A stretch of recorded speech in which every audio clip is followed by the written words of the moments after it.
नमस्कार, आप देख रहे हैं तेज इंडिया लाइव न्यूज और मैं हूं आपके साथ रजत।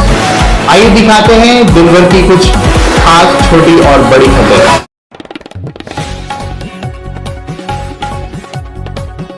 जनपद बिजनौर में ट्रक की चपेट में आकर बाइक सवार महिला की दर्दनाक मौत हो गई है, जबकि पति सहित 2 लोग घायल हो गए हैं। थाना शिवारा क्षेत्र के ग्राम रैनी निवासी जय सिंह अपनी पत्नी रेखा देवी और रोहित के साथ मोटरसाइकिल से शेरकोट जा रहा था। जब वह नगर के डॉक्टर कालरा के क्लिनिक के सामने पहुंचा तो उनकी बाइक गन्ने से भरे ट्रक की चपेट में आ गई, जिसमें रेखा की मौके पर ही दर्दनाक मौत हो गई, जबकि जय सिंह व रोहित गंभीर रूप से घायल हो गए हैं। सूचना पर प्रभारी निरीक्षक राजीव चौधरी, एसएसआई मानचंद, कस्बा इंचार्ज रोहित, पुलिसकर्मी अभिषेक तिवारी, उमेश यादव, सतीश कुमार आदि मौके पर पहुंचे तथा घायलों को निजी अस्पताल में भर्ती कराया। साथ ही मृतक के शव को कब्जे में लेकर पंचनामा भरकर पोस्टमार्टम के लिए भेज दिया है। पुलिस ने ट्रक को कब्जे में लेकर विधिक कार्रवाई शुरू कर दी है। शिवहारा से हमारे संवाददाता साजिद हुसैन की देखी खास रिपोर्ट।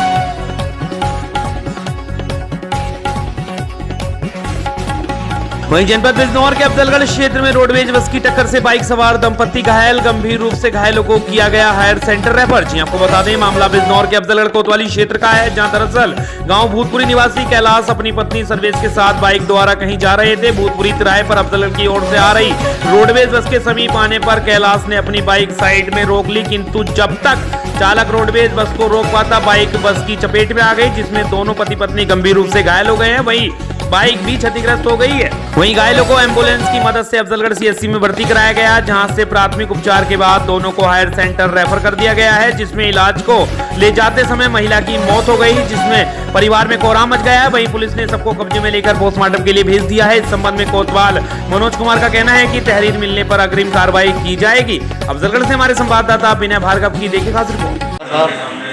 मैं बता रहा हूँ, भूतपुरी में से अंदर से निकले, उगली तरफ तिराहे पे यहीं पे, और बस गाड़ी मोड़नी थी तो अपनी तरफ ले आए, इसकी तरफ लाए, इसकी जो बने हुए उसके दोबारा करक दी गाड़ी, उसने भी रोक दी थी गाड़ी काफ़ी दूर, और उसने फिर दोबारा टक्कर मारी। हमने भी रोक ली थी, उन्होंने भी रोक ली थी, पूरी का गाड़ी में टक्कर मारी। इधर दूसरी रोडवेज खड़ी थी सवारी, मेन अड्डे पे। हाँ, मेन अड्डे पे। अच्छा, निकलने को था आगे को, वहाँ से टक्कर मार दी सर ने, रोक कर गाड़ी कर दी। साइड से मारी पीछे से बाइक? आगे से हमारी, सामने सामने। ये किधर से आ रही थी रोडवेज? ये इधर से जा रही थी अफजलगढ़ की तरफ से। अच्छा, और आप उधर से आ रहे थे सुबह वाले की तरफ? उधर से आ रहे, सुबह वाले की तरफ से ना, मैं भूतपुरी से गाँव में से निकल रहा था। गाँव में से निकल रहे हैं? गाँव में से निकल कर लाए थे, जो है बाएं तरफ ले लो भैया गाड़ी, इधर से रोडवेज गाड़ी गाँव को निकाल लगा, मैंने इनका रोक दी, बाइक भी रोक दी, सुने रुकती बेटा, अपना आप भी रोक ली गाड़ी को।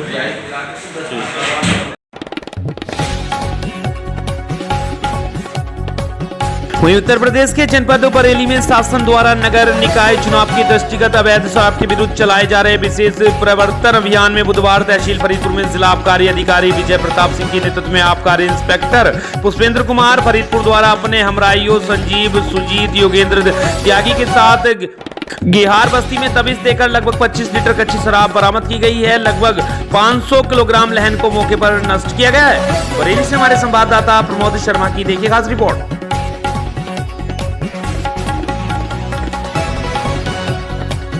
वहीं जनपद बरेली में फरीदपुर नगर निकाय चुनाव को लेकर पार्टियां बड़े बड़े दावे कर रही हैं, और उधर बारिश ने नगरपालिका द्वारा 5 वर्षों में नगर में हुए विकास कार्यों की पोल खोल कर रख दी है। नगर में जिधर देखो उधर जलभराव ही जलभराव है। जी आपको बता दें, जलभराव की समस्या हर तरफ नजर आ रही है। काफी समय से जलभराव की समस्या से जूझ रहे नगर की जनता को अब सही समय मिला है। कहते हैं कि जब अत्याचार अधिक होता है तो भगवान किसी रूप में आकर उसका खात्मा करता है। ठीक उसी तरह जब भ्रष्टाचार अधिक हो जाता है तब जनता अपने नए सेवक को 11 मई को होने वाले चुनावों में सर्वजन सुखाए का नारा लगाते हुए हाथी पर मोहर लगाकर गिरिजा देवी पत्नी स्वर्गीय लालाराम गुप्ता को विजयी का ताज पहनाकर और भ्रष्टाचारियों को हराकर लेगी अपना हिसाब। बरेली से हमारे संवाददाता प्रमोद शर्मा की देखिए खास रिपोर्ट।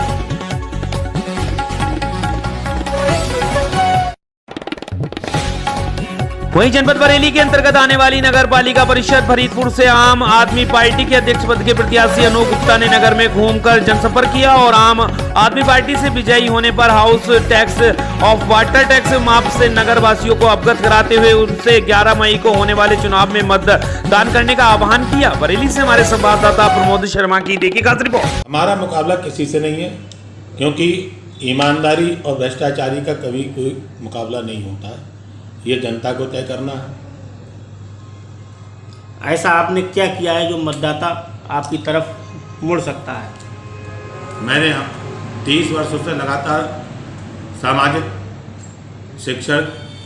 शिक्षा भी के रूप में भी मतलब जो है, और बाकी और भी सामाजिक कार्य किए हैं। रामलीला, पुरानी रामलीला जो वर्षों से लोग करते चले जा रहे हैं, उसको भी बचाने का काम किया है, और इसी आधार पे यही मुद्दे हैं। बाकी वर्तमान में आप किन मुद्दों को लेकर मतदाताओं के बीच पहुंचेंगे? वर्तमान में इन मुद्दों को लेकर मेरा हुआ है कि जो नगर पालिका में भ्रष्टाचार है, जल भराव की समस्याएं हैं, जो नगर पालिका द्वारा कोई भी काम सब कागजों पे हो रहे हैं, इन चीज़ों पे जनता तक पहुंचाना कि नगर पालिका क्या क्या कार्य हैं, और उन आधार पे मैं उन सब चीज़ों, सबसे मेरी प्रथम समस्या है जल भराव और नगर पालिका में जो भ्रष्टाचार कमीशनखोरी जो चलती है उसको बंद करना। यदि आपको जनता ने जिताकर भेजा तो आपकी सबसे पहले प्राथमिकता क्या होगी? जल भराव की समस्या और भ्रष्टाचारी।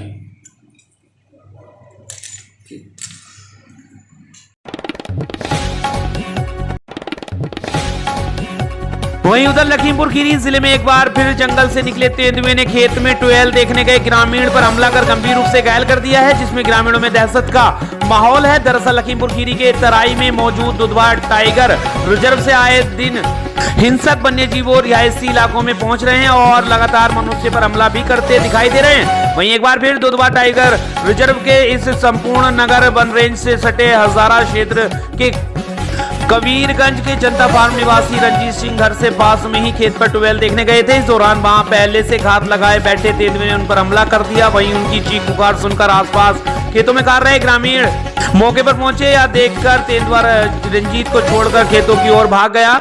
वहीं घटना के बाद ग्रामीणों में दहशत फैल गई है। उधर आनंद परिजनों के द्वारा रंजीत को पलिया CSC में भर्ती कराया गया है, जहां उसका इलाज किया जा रहा है। उधर घटना की जानकारी मिलने के बावजूद मौके पर किसी भी विभाग के अधिकारी के न पहुंचने पर ग्रामीणों में जमकर आक्रोश देखने को मिला है। लखीमपुर खीरी से हमारे संवाददाता अनूप भास्कर की देखिए खास रिपोर्ट।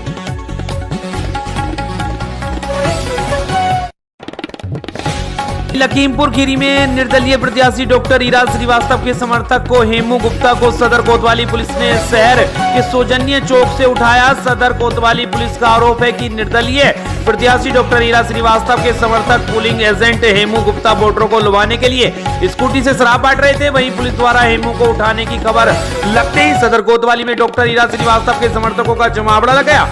यही नहीं, निर्दलीय प्रत्याशी डॉक्टर ईरा श्रीवास्तव स्वयं सदर कोतवाली पहुंचे, जहां सदर कोतवाली में डॉक्टर ईरा श्रीवास्तव ने कहा कि पुलिस विरोधी पार्टी के लोग हार के डर में खंबा नोचने का काम कर रहे हैं। पुलिस विरोधियों के दबाव में आकर उनके समर्थकों को परेशान कर रही है। हालांकि सदर कोतवाली पहुंची निर्दलीय प्रत्याशी डॉक्टर ईरा श्रीवास्तव के पहुंचने पर बाद हेमू गुप्ता को सुपुर्दगी में छोड़ दिया गया है। लखीमपुर खीरी से हमारे संवाददाता अनूप कुमार भास्कर की देखिए खास रिपोर्ट। हमारे इलेक्शन एजेंट को विशेष रूप से टारगेट करके, क्योंकि ये अब उठाया गया बिना किसी आरोप के, बिना कोई चीज़ उसके पास बरामद हुई या कोई अपराध हो उसका कुछ भी नहीं, और उसको लेकर के कोतवाली में चले आए केवल और केवल हैरेसमेंट के लिए। क्योंकि अब सरकार चुनाव लड़ रही है, मुझे नहीं लगता है कि अब जो है जनता को वो जीतने देना चाहती, क्योंकि हमारा चुनाव तो जनता लड़ रही है। आज जो है ये मतलब अत्याचार है, हमें हेरेस करने की तैयारी, और मुझे शक है कि आगे बूथ कैप्चरिंग भी होगी, हमारे एजेंट्स और सभी के साथ टॉर्चर। ईरा जी किसकी शय पर क्या लग रहा है इसमें, कौन? देखिए वो लोग तो ये बताएंगे नहीं, लेकिन निश्चित रूप से जो लोग चुनाव में हार रहे होंगे वही करेंगे ये काम।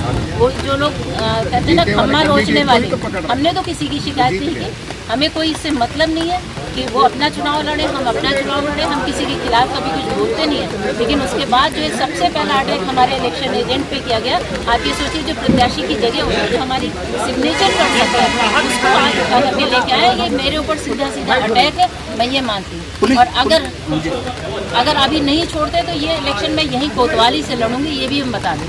पुलिस का क्या आरोप है? आपसे बातचीत हुई है पुलिस क्या उन्होंने कहा कि इनको शराब बांटते हुए पकड़ा गया। तो हमने कहा भाई आप बताइए कहाँ शराब बांटी, इन्होंने क्या किया है। उन्होंने लोकेशन पूछी, जो हमारे इलेक्शन एजेंट ने पूरी बता दी लोकेशन, कहाँ कहाँ हो रहे, हमारे यहाँ रहे, फिर जहाँ पे भी थे वो और हमारा बेटा साथ में थे। और इनकी देखिए, बेटे की शिकायत ना करके इनकी की गई, क्योंकि हमारे इलेक्शन एजेंट हैं हेमंत गुप्ता, हेमू इनका नाम है। इनको हर तरह से टॉर्चर किया जा रहा है जब से ये हमारे इलेक्शन एजेंट है। बाकी आप वैश्य समाज की शिकायत की है क्या आपने? हमने अभी कुछ नहीं की, हमें जैसे जानकारी मिली हम यहाँ आए, क्योंकि हम तो लगातार मूवमेंट में रहते हैं और हम सिंगल गाड़ी पे रहते हैं, हमारे साथ कोई और नहीं रहता है। हम हमेशा नियमों और कायदे कानूनों का पालन करते हैं। लेकिन ये जो है सीधा सीधा हमारे ऊपर आक्रमण है, बस इतना मैं कह सकती हूँ।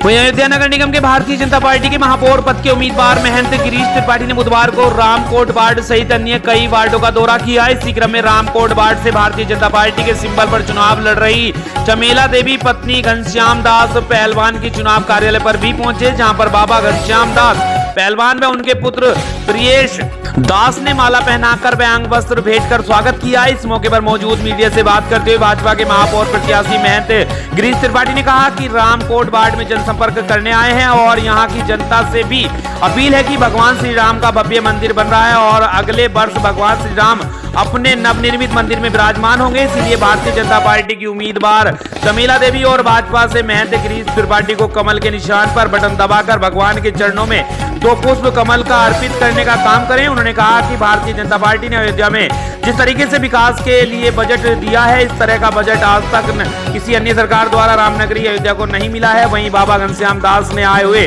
अतिथियों का सम्मान करते हुए कहा कि रामकोट वार्ड की जनता पर उन्हें पूर्ण विश्वास है और निश्चित ही रामनगरी अयोध्या में एक बार फिर कमल खिलेगा। अयोध्या से हमारे संवाददाता नौशाद आलम की देखिए खास रिपोर्ट। जिस तरह से जनता आगे बढ़कर अपना प्यार और समर्थन और विश्वास भारतीय जनता पार्टी के इस चुनावी अभियान को दे रही है, मुझे लगता है कि अगर अयोध्या नगर निगम के चुनावी इतिहास में एक नया इतिहास अयोध्या की जनता लिखने जा रही है और उसका बहुत बहुत स्वागत और अभिनंदन हम लोग। आज रामकोट में चमेला देवी जी जो पार्षद उम्मीदवार हैं उनके कार्यालय आप पहुँचे हैं, तमाम संतों ने आपका स्वागत किया है, क्या कहेंगे? रामकोट की जनता से हम क्या कहें, राम जी ही यहाँ विराजमान हैं तो और राम जी अपने गर्भगृह में जाने वाले हैं तो 2 कमल तो चढ़ाना ही पड़ेगा ना यहाँ से लोगों को। अभी तो राम जी अपने गर्भगृह में 1 कमल चमेला देवी और 1 कमल आपके इस सेवक का भगवान के चरणों में समर्पित हो, ऐसा रामकोट की इस महान जनता से अपील करेंगे। क्योंकि अब यहाँ तो जन्मभूमि का मंदिर ही स्थित है, हम क्या कहें, यहाँ पर तुम्हारे रामलला ही विराजमान है, उनके विराजमान होने के साथ रामनगरी अयोध्या के संत महंतों ने वैदिक मंत्रोच्चार संग चमेला देवी के चुनाव कार्यालय का किया उद्घाटन। साथ ही संतों ने उन्हें विजयी बनाने की हुंकार भी भरी। चमेला देवी अयोध्या नगर निगम के रामकोट वार्ड से भाजपा प्रत्याशी के तौर पर पार्षदी का चुनाव लड़ रही हैं, जिनकी वार्ड में ईमानदार एवं स्वच्छ छवि की प्रत्याशी के रूप में पहचान है। इनके पति घनश्याम दास पहलवान की गणना अयोध्या के वरिष्ठ समाज सेवियों में होती है, जिनके द्वारा समाज सेवा के बराबर कार्य किए जाते रहे हैं। वहीं बुधवार को भाजपा महापौर प्रत्याशी गिरीश पत्नी त्रिपाठी और पार्षद प्रत्याशी चमेला देवी ने रामकोट वार्ड में डोर टू डोर जनसंपर्क किया। इस दौरान उनके सैकड़ों समर्थक मौजूद रहे। पार्षद प्रत्याशी के पुत्र प्रियेश दास ने कार्यालय उद्घाटन में पधारे हुए संत महंतों विशिष्ट जनों का अंग वस्त्र ओढ़ावे माल्यार्पण कर स्वागत किया। इस अवसर पर रंग महल पीठाधीश्वर महंत रामशरण दास, वेद मंदिर महंत राम नरेश दास, धर्म सम्राट श्री महंत ज्ञान दास महाराज के शिष्य वशिष्ठ पुजारी हेमंत दास, श्री राम आश्रम पीठाधीश्वर महंत जयराम दास, शरद त्रिपाठी, राम कचहरी महंत शशिकांत दास, लाल साहेब दरबार महंत राम नरेश शरण, श्री राम प्रिया कुंज महंत, उद्धव शरण महंत, सत्येंद्र दास वेदांती सहित तमाम लोग उपस्थित है। अयोध्या से हमारे संवाददाता नौशाद आलम की देखिए खास रिपोर्ट। कोई नया चीज नहीं था, हम लोगों ने पार्टी चुनाव लड़ रही है, कार्यकर्ता लोग आए थे, अपना जलपान किए और चले गए। उद्घाटन नहीं है किसी चीज का, एक कार्यकर्ता लोग आए थे और उनके जो मेयर लड़ रहे हैं गिरीशपत जी, उनके भाई आए थे। लोगों का चुनाव का शंखनाद हो गया है और सब लोग जनसंपर्क अभियान जारी कर दिए हैं। इस बार वार्ड बदला है, तो क्या जनता से अपेक्षा? अब जनता से हम लोग आशीर्वाद ही मांग सकते हैं और क्या है। वार्ड तो बदलाव हुआ है, लेकिन हम लोग जनता से आशीर्वाद मांग सकते हैं कि आप लोग आशीर्वाद दीजिए, भारतीय जनता पार्टी की विजय हो, बस यही एक कामना है। ठीक है। वहीं Siddharthnagar central press counselling Siddharthnagar इकाई की तरफ से गुलिस्तान न्यूज चैनल के वरिष्ठ पत्रकार जिला संवाददाता रियाज अहमद का सोमवार को निधन हो गया था, जो बहुत ही लोकप्रिय व खुशमिजाज पत्रकार थे। बहुत ही बेबाक बेखौफ होकर सरकार से सवाल करने की हिम्मत रखते थे, जो अपने कार्य के चलते जिले के हर गली कूचे में अपनी एक अलग पहचान बना कर रखते थे। आज उनकी आत्मा की शांति के लिए आज बुधवार को डुमरियागंज ब्लॉक प्रांगण में श्रद्धांजलि सभा का आयोजन किया गया। श्रद्धांजलि सभा में डुमरियागंज विधायक व ब्लॉक प्रमुख प्रतिनिधि, सांसद प्रतिनिधि, तहसील इकाई व जिले के समस्त पत्रकार मित्रों ने ब्लॉक प्रांगण में पहुंचकर श्रद्धांजलि दी। श्रद्धांजलि सभा में आदि मौजूद रहे। सिद्धार्थनगर से हमारे संवाददाता नियामतुल्लाह की देखी खास रिपोर्ट।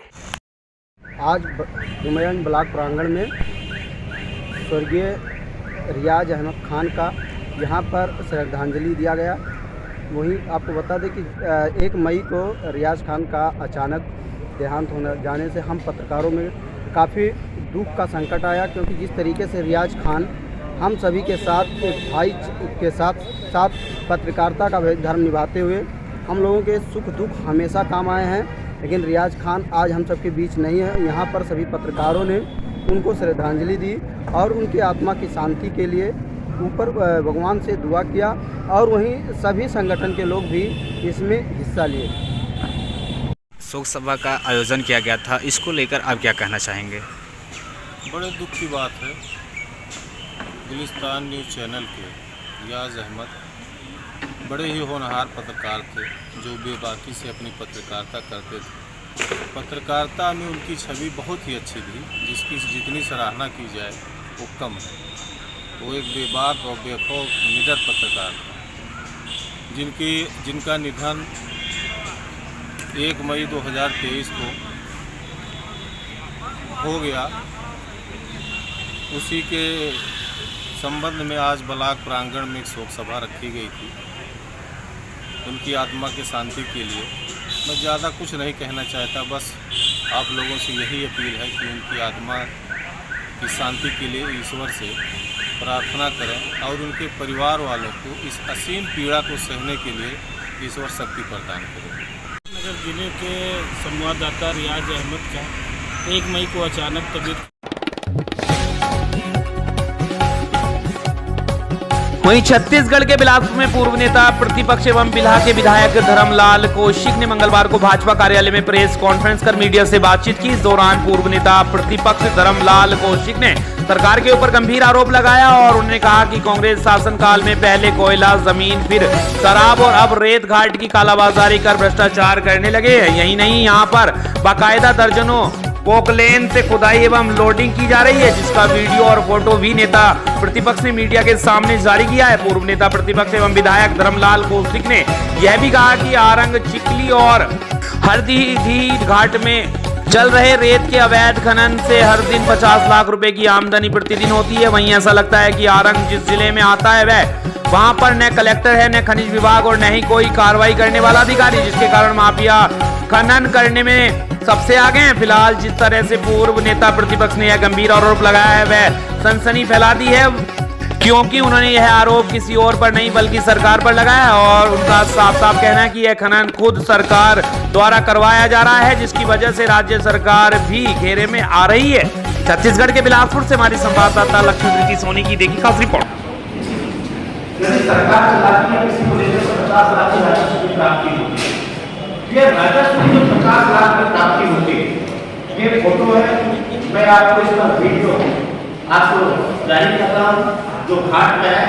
और एक प्रकार से 1 दिन का 50 लाख, तो पूरे गर्मी के समय में कितना सरकार को राजस्व की हानि होगी, इस बात का आप अंदाजा लगा सकते हैं। तो जिस प्रकार से ये सरकार के द्वारा ये जो भू माफियाओं को संरक्षण दिया जा रहा है और संरक्षण रेत माफियाओं को संरक्षण दिया जा रहा है और उस संरक्षण के कारण में प्रदेश को कितनी हानि हो रही है, इस बात से मैं आपको वाकिफ कराने के लिए उसका वीडियो भी भेज रहा हूँ, उसका फोटोग्राफ भी आपको भेज रहा हूँ। और दिन और रात जिस प्रकार के वहाँ पर मशीन लगे हुए उसमें जोरों के साथ में अवैध उत्खनन जारी है। इस पर सरकार का ध्यान आकर्षित करना चाहता हूँ कि आखिर सरकार इस पर कार्रवाई क्यों नहीं करेगी। मुख्यमंत्री जी ये बोलते हैं कि जहाँ पर अवैध काम होंगे सरकार तत्काल कार्रवाई करेगी। आखिर मुख्यमंत्री जी क्यों कार्रवाई नहीं करेंगे? मुख्यमंत्री कार्रवाई नहीं की है, इसका मतलब है या तो उनके कोई बैठे होंगे वहाँ पर जिनको संरक्षण प्राप्त है और वो खुद चला रहे हैं। इन पर तत्काल माइनिंग के अधिकारी और बाकी जो अधिकारी है इस पर रोक लगनी चाहिए, तत्काल इस पर कार्रवाई होनी चाहिए और बड़े घट के साथ में जितनी वहाँ पर सेट निकाले गए हैं उसको नाप करके उसके ऊपर फाइन और जुर्माना उसके ऊपर ठोकना चाहिए कि जिससे अवैध खनन के ऊपर में रोक लगाई जा सके, ब्रेक लगाई जा सके। इसलिए मैं वीडियो भी आपको जारी कर रहा हूँ और ये फोटोग्राफ भी आपको दे रहा हूँ।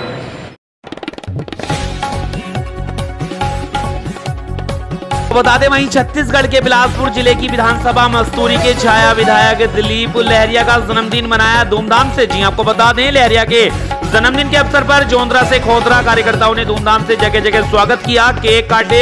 मस्तूरी, परसदा, मल्हार, पचपेड़ी, चिलाटी, सीपत, जोंधरा, जयरामनगर, देवरी, खुर्द, सोन, लोहारसी आदि जगह स्वागत एवं केक काटे।